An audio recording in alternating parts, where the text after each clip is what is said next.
रोहित पवारांनी सुद्धा त्यांचे नातेवाईक जर त्या क्षेत्रातले संबंधित कुणी असेल तर आमच्याकडे पाठवावं, आम्ही त्यांनाही रोजगाराची हमी आम्ही पूर्णपणे देऊ। कुठल्याही प्रकारची 1 रुपया स्पॉन्सरशिप प्रताप सरनाईकनी कुठल्याही संस्थेसाठी घेतलेली नाही। पहिली गोष्ट, संजय राऊतांना काय म्हणायचं आहे, त्यांच्या घरामध्ये ज्यावेळेस भारत पाकिस्तान मॅचला ते विरोध करत होते, त्यांच्या घरामध्ये टीव्ही चालू होता, भारत पाकिस्तान मॅच त्यांचे कुटुंबीय बघत होते। आमच्याकडे पुरावे काय काय नागरी चेकपोस्टवर पाहणी केली अधिकाऱ्यांनी त्यापासून अनभिज्ञ होते आणि अधिकाऱ्यांना आपण जाब विचारला, त्यांना उत्तर सुद्धा देता आलं नाही। काय एकंदरीत पाहणी केली आहे आणि काय आढळून आलं आपल्याला? नाही बघ, आता त्या खात्याचा मंत्री आणि शासनाचं असं धोरण आहे की सगळे चेकपोस्ट बंद करावेत, परंतु जे अदानीला दिलेले चेकपोस्ट आहे त्या चेकपोस्टची जी किंमत आहे ती त्यांनी जास्त मागणी केलेली आहे, त्यामुळे ते चेकपोस्ट सध्या कार्यरत आहे। परंतु शासनाची आणि माननीय मुख्यमंत्र्यांची स्पष्ट भूमिका आहे की कुठल्याही परिस्थितीमध्ये हे जे चेकपोस्ट आहे 22 चेकपोस्ट राज्यातले ते सर्व बंद करावेत आणि त्या संदर्भातल्या सूचना माननीय मुख्यमंत्री आणि परिवहन मंत्री म्हणून मी दिलेले आहेत। पण काल अचानक ह्या आमच्या सोलापूर कर्नाटक विजापूर जवळच्या चेकपोस्टला मला काही तक्रारी आल्या होत्या आणि त्याच्या अनुषंगाने मी जाऊन पाहणी केली आणि पाहणी केल्यानंतर आमचे 2 अधिकारी त्या ठिकाणी होते, परंतु खासगी देशातील काही अधिकारी तिकडे 25 काहीतरी म्हणजे आता काही खासगी अधिकाऱ्यांनी माझी ओळख करून दिली आमच्या आरटीओच्या अधिकाऱ्यांची, तेव्हा कळलं की ते आरटीओचे आहेत। तर काही 25 अधिकारी साध्या वेशामध्ये आहेत की काय असा मला आता संशय निर्माण झालाय। 25 लोक होती आणि तो घेरलं नव्हतं म्हणजे त्या चेकपोस्टला। तर ही पाहणी केल्यानंतर आता मी लेखी स्वरूपात आमच्या सगळ्या अधिकाऱ्यांना सांगितलं आहे की अहवाल द्या, कारण हे धोरण योग्य नव्हे।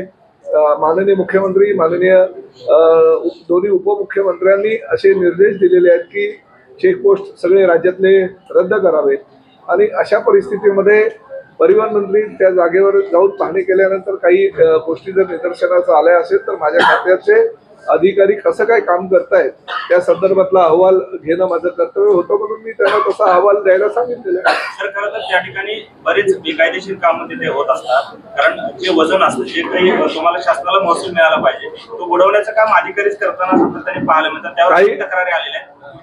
काही वजन असतं म्हणजे कुठलं वजन असतं हे आता मी काल बघायला गेलो होतो आणि मी काही ट्रक आहेत काही टेम्पो आहेत त्याचं सुद्धा वजन बघितलं, किती त्यांचं वजन आहे आणि किती त्या वजनाचा सदुपयोग आणि दुरुपयोग होतो। त्यामुळे आता ठीक आहे, काही गोष्टी समोर सांगून चालणार नाही, परंतु तुम्ही म्हणता ही वस्तुस्थिती आहे की अधिकाराचा दुरुपयोग करून जर माझ्या खात्याचे काही अधिकारी त्याचा गैरफायदा घेत असेल तर निश्चितपणे त्यांच्यावर कारवाई करण्यात निश्चितपणे आता ते गणवेशातले आमचेच अधिकारी होते की इतर कोणी होते त्याची तपासणी करणं गरजेचं आहे, कारण सगळे होते असे मजबूत शरीरयष्टी असलेले, त्यामुळे मला ही चौकशी करणं गरजेचं आणि तशी चौकशी करण्याच्या सूचना मी माझ्या अधिकाऱ्यांना दिल्या। एमएमआर रिजनमध्ये जे रॅपिडो बाईकला परवानगी आपण दिली, यापूर्वीची परवानगी थांबवलेली होती, मात्र आपल्या सामाजिक कार्यासाठी काही फंड दिला गेला आणि त्यानंतर आपण ती परवानगी जी आहे ती पुन्हा पूर्ववत केली। रोहित पवारांना कदाचित कल्पना नसेल, कारण ते एमसीएच्या माध्यमातून अनेक टुर्नामेंट्स पुण्याला भरवत होते आणि भरवत आहे, कारण ते एमसीएचे अध्यक्ष आहे आणि त्यामुळे त्यांना कदाचित कल्पना नसेल की प्रताप सरनाईक एवढा सक्षम मंत्री आहे की मला कुणाकडनं काही अनुदान किंवा काही देणगी वगैरे घ्यायची गरज नाही, माझ्या खिशातून खर्च करून ते करतो। आणि ते जर असं म्हणत असतील की कुठल्या रॅपिडो ओला किंवा उबेरनं कुठल्या प्रकारचं अनुदान दिलं किंवा स्पॉन्सरशिप दिली तर त्याने ते सिद्ध करून दाखवावं। अशी कुठल्याही प्रकारची 1 रुपया स्पॉन्सरशिप प्रताप सरनाईकनी कुठल्याही संस्थेसाठी घेतलेली नाही, पहिली गोष्ट। आणि दुसरी गोष्ट, राज्यामध्ये इलेक्ट्रिक वाहनं असावीत आणि प्रामुख्याने त्याची सुरुवात ही 2 व्हीलर पासून करावी अशी माननीय मुख्यमंत्री आणि माननीय दोन्ही उपमुख्यमंत्र्यांच्या आणि राज्य शासनाचं हे मत आहे की जास्तीत जास्त इलेक्ट्रिक व्हेकल ही रस्त्यावर आली पाहिजे। आणि कालच आम्ही 2 व्हीलर इलेक्ट्रिक व्हेकलला परवानगी दिली, त्याचा दर निश्चित केला की पहिल्या फेरीमध्ये 15 रुपयापासून ती सुरुवात आम्ही केलेली आहे। ज्या पद्धतीनं सिंगल पॅसेंजर असेल आणि सिंगल पॅसेंजरला सुद्धा रिक्षामध्ये 3 पॅसेंजरचे पैसे भरावे लागतात किंवा टॅक्सीमध्ये 4 पॅसेंजरचे पैसे भरावे लागतात, त्याऐवजी जर तो रॅपिडो असू द्या, ओला असू द्या, उबर असू द्या किंवा कुठल्याही संस्था असू द्या, राज्य शासन तर स्वतःचं ऍप सुद्धा आता भविष्यामध्ये निर्माण करणार आहे. त्यामुळे त्या माध्यमातून जर त्यांनी प्रवास केला तर निश्चितपणे सर्वसामान्य प्रवाशांना त्याचा फायदा होईल. आणि हे राज्य सरकारचं धोरण असल्या कारणानं ई बाईक टॅक्सीला आम्ही अधिकृतरित्या परवानगी दिलेली आहे. ती प्राथमिक स्तरावरची परवानगी आजपासून देण्यात येईल आणि भविष्यामध्ये परमनंट परवानगी सुद्धा आम्ही 15 ते 20 दिवसामध्ये लॉ अँड ज्युडिशियल डिपार्टमेंटकडे काही अभिप्राय आम्ही मागवलेले आहेत. ते अभिप्राय आल्यानंतर ते सुद्धा देण्यात येईल. सर 4 महिन्यात यावेळेस सुप्रीम कोर्टाने आदेश दिलेले होते. आता दुसरीकडे आता निवडणूक आयोगाने सुप्रीम कोर्टाला एक पत्र दिलेलं आहे. त्यामध्ये ते म्हणतात की जानेवारीमध्ये निवडणुका घ्याव्या, कारण एकाच वेळेस आम्ही एवढ्या निवडणुका घेऊ. शेवटी बघा हा जो प्रश्न आहे हा माझ्या अखत्यारीत नाहीये. कारण शेवटी निवडणूक आयोग आणि माननीय उच्च न्यायालय यांच्यामध्ये जो काही निर्णय होईल तो आम्हाला सगळ्या राज्यकर्त्यांना पण तत्परक राहील. सोलापूर महापालिका देखील आहे. कशा पद्धतीने महायुती म्हणून आपण लढणार? राज्यामध्ये सगळीकडे महायुती म्हणूनच आम्ही लढणार आहोत आणि राज्यातील सगळ्या ग्रामपंचायता, जिल्हा परिषदा, नगर परिषदा किंवा महापालिकेवर महायुतीची सत्ता यावी ह्यासाठी आम्ही तिघेही जे आमचे मुख्य नेते आहेत, आदरणीय देवेंद्रजी फडणवीस, एकनाथ शिंदे साहेब आणि अजितदादा पवार यांच्या नेतृत्वाखाली पूर्ण महाराष्ट्रामध्ये सगळीकडे आमची महायुतीची सत्ता येईल याची आम्हाला सरकार जे आहे त्या आरक्षणाच्या मुद्द्यावर प्रत्येक समाजाला, प्रत्येक जातीमध्ये भांडण लावून जे आहे त्यांना रस्त्यावर आणत असल्याचं संजय राऊत म्हणतात. संजय राऊतांना काय म्हणायचं आहे? त्यांच्या घरामध्ये ज्यावेळेस भारत पाकिस्तान मॅचला ते विरोध करत होते, त्यांच्या घरामध्ये टीव्ही चालू होता, भारत पाकिस्तान मॅच त्यांचे कुटुंबीय बघत होते. आमच्याकडे पुरावे, बऱ्याच लोकांनी आम्हाला व्हिडिओ पाठवले. जे लोक ते रस्त्यावर उतरले होते भारत पाकिस्तान मॅचच्या विरोधामध्ये, त्यांच्या सगळ्यांच्या घरामध्ये फटाके फुटत होते. आता अशा संजय राऊतांच्या प्रश्नाला, प्रत्येक प्रश्नाला उत्तर देणं आमचं काही कर्तव्य आम्ही समजत नाही. समाजातल्या सर्व जाती धर्माला न्याय देण्याची भूमिका देवेंद्र फडणवीस साहेबांच्या सरकारनं घेतलेली आहे आणि ती भूमिका आम्ही कायम ठेवतो. बंजारा समाजाचा एसटी प्रवर्गामध्ये समावेश करावा म्हणून राज्यभरामध्ये मोर्चे निघत आहेत. आज सोलापूरमध्ये सुद्धा अशा प्रकारचा मोर्चा निघत आहे. खरं तर काही म्हणजे कालच धनंजय मुंडे यांनी बंजारा आणि वंजारा हे एकच आहेत असं म्हणून बंजारा समाजाचा रोष सुद्धा पत्कारलेला होता.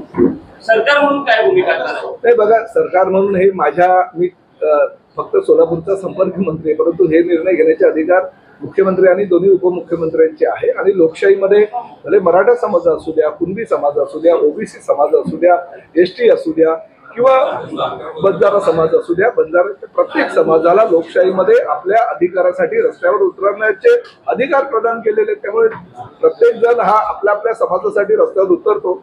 त्याला न्याय देण्याची भूमिका जी आहे, जर कायद्याच्या कक्षेमध्ये बसत असेल तर आमचं सरकार निश्चितपणे घेईल. आम्ही महायुती धर्म पाळणार नाही असं नरेश मस्के म्हणतात. बरोबर, त्यांच्या मताशी मी सुद्धा सहमत आहे. प्रश्न आता मराठवाड्यामध्ये अंमलबजावणी सुरू झाली आहे, पण सोलापूर जिल्ह्यातल्या 58 गावांसाठी त्यांना इथल्या प्रशासकीय अधिकाऱ्यांना ट्रेनिंगसाठी बोलवलेलं नाही, तसं पत्र इथं प्रसिद्ध झालेलं नाही. काय कुणबी प्रश्न जो आहे त्या संदर्भात आता विषय पत्रिकेवरचा विषय होता आणि जिल्हाधिकाऱ्यांना, प्रत्येक जिल्हाधिकाऱ्यांना राज्यातल्या सूचना आम्ही केलेल्या आहेत आणि त्याची अंमलबजावणी जिल्हाधिकारी राज्यातील प्रत्येक जिल्ह्यामध्ये करतात. विजय वडेट्टीवार असं म्हणतायत की लाडक्या बहीण योजनेमधून मोठ्या प्रमाणात महिलांना अपात्र करण्यात येतं. जवळपास 8 लाखापेक्षा अधिक महिला अपात्र केल्या गेलेल्या आहेत महाराष्ट्रात.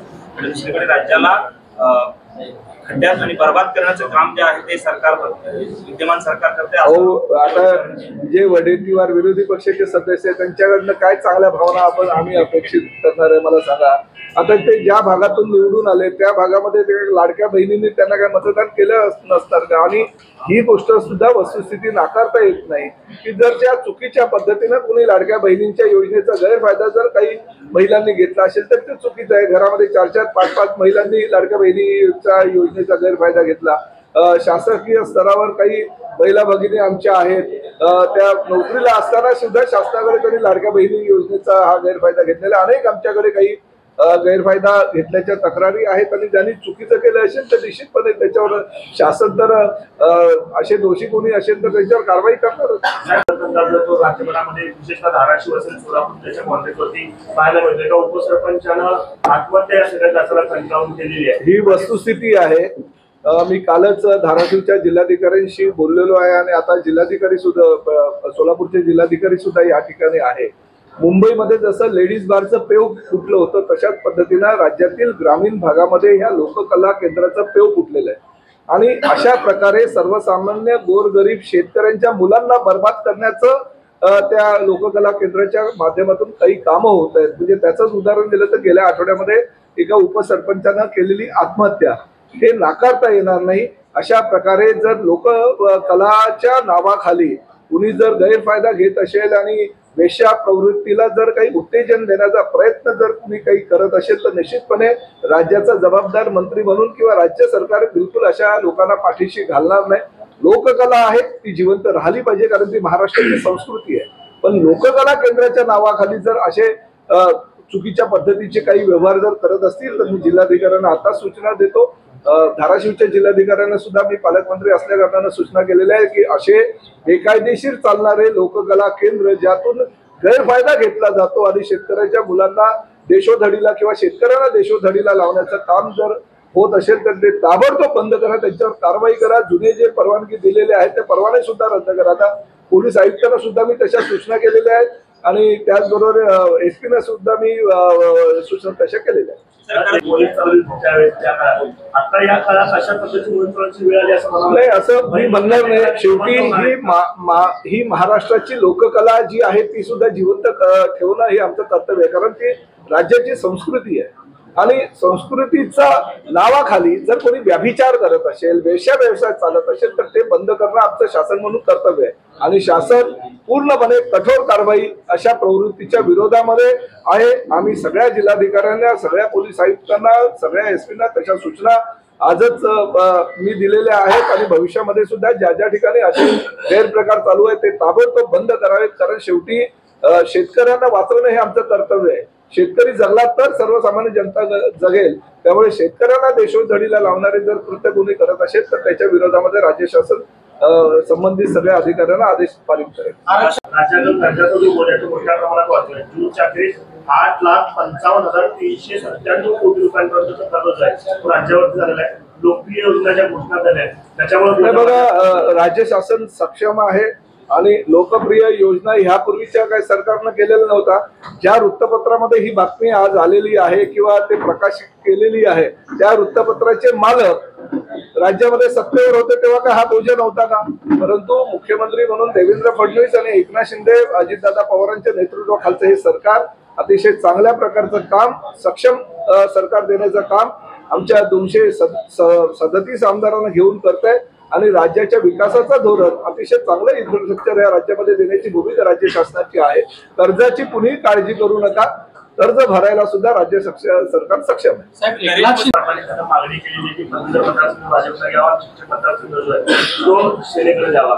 शिवसैनिक म्हणून आपली काय या भागातले आमचे शहाजी बापू पाटील आमचे ज्येष्ठ नेते आहेत आणि त्यांच्या मागणीचा विचार निश्चितपणे वरिष्ठ पातळीवर केला जाईल आणि सोलापूरचा संपर्क मंत्री म्हणून मी शहाजी पाटील यांच्या जी भूमिका त्यांनी घेतलेली त्या भूमिकेशी सहमत आहे. साहेब अंजली दमनिया यांच्या पतींना जे आहे हो चांगलं अर्थ खातं त्यांना मिळालेलं आहे आणि चांगल्या प्रकारची भूमिका आणि शेवटी अंजली दमनियांनी हे सुद्धा जेव्हा रोहित पवार यांनी ट्विट केलं त्यामुळे त्यांनी सुद्धा त्यांची भूमिका जाहीर केली. त्या सामाजिक कार्यकर्त्या आणि सामाजिक कार्यकर्त्याच्या एखाद्या पतीनं किंवा कुटुंबियातल्या व्यक्तीनं काहीच करू नये असं काही असतं का? कुणी जर काही शासकीय कामामध्ये सहकार्य सरकारला करत असेल तर ते चुकीचं आहे का? मी त्यांचं स्वागत करतो. रोहित पवारांनी सुद्धा त्यांचे नातेवाईक जर त्या क्षेत्रातले संबंधित कुणी असेल तर आमच्याकडे पाठवावं. आम्ही त्यांनाही रोजगाराची हमी आम्ही पूर्णपणे देऊ. आमचे भरत गोगावले साहेब आहेत त्या खात्याचे मंत्री त्यांच्याकडे आम्ही त्यांचा प्रस्ताव देऊ. धनंजय मुंडे जसं म्हणतायत की बंजारा समाजाला एसटी मध्ये द्यावं मात्र दुसरीकडे तेच धनंजय मुंडे ओबीसी मधून आरक्षण मराठा समाजाला द्यावं याला विरोध करतायत. दोन्ही भूमिका धनंजय मुंडे यांची आहे. बघा त्या संदर्भात मला काही कल्पना नाहीये पण सर्वश्री गोपीनाथ मुंडे साहेबांनी ओबीसी समाजासाठी फार मोठ्या प्रमाणे जनजागृती केली होती, जन आंदोलनं केली होती आणि त्यांना ओबीसी समाजाचे एक मोठे म्हणून ओळखलं जायचं होतं या महाराष्ट्रामध्ये आणि त्यांच्या ते कुटुंबातील घटक असल्या कारणाने त्यांनी गोपीनाथ मुंडे साहेबांचा आदर्श ठेवून समाजामध्ये जावं अशी माझी त्यांना विनंती. धन्यवाद. गावखेड्याच्या एसट्या जातात त्या सर्व्हिस रोड वरतून न जातात ते डायरेक्ट उद्यान पुलावरतून असेल हायवे वरतून जातात. तिथे शिंगोल्याच्या अनेक ग्रामीण भाग आहेत त्या ठिकाणी सर्व्हिस रोडने एसट्या जात नाहीत डायरेक्ट हायवे वरतून जातात. त्यामुळे ग्रामीण भागातील नागरिकांना नाही अशा जर प्रकारे कुठलं चुकीचं आमच्या ड्रायव्हरच्या माध्यमातून चुका होत असेल आमच्या संबंधित अधिकाऱ्यांना सांगतो असं होऊ देऊ नका. बघा एसटी ही सर्वसामान्य तळागाळातल्या गोरगरीब जनतेसाठी केलेली सेवा आहे. माझं तर दुसरं धोरण आहे, फक्त एसटी ही तळागाळातल्या जनतेपर्यंत नाही, एसटी पर्यंत पोहोचली पाहिजे. म्हणजे आमचा आदिवासी बांधव आणि भगिनी ज्या डोंगर दऱ्यांमध्ये राहतात त्यांना सुद्धा एसटीची सेवा मिळाली पाहिजे. अशा प्रकारच्या चुकीच्या पद्धतीनं कोणी खाल्लं प्रवासी असताना उभे असताना सुद्धा ब्रिजवरनं वगैरे गाड्या नेत असेल अशावर कारवाई करा. ताबडतोब असं होता कामा नये. अशा प्रकारच्या तक्रारी, गंभीर तक्रारी माझ्याकडे आल्या तर मी सहन करणार.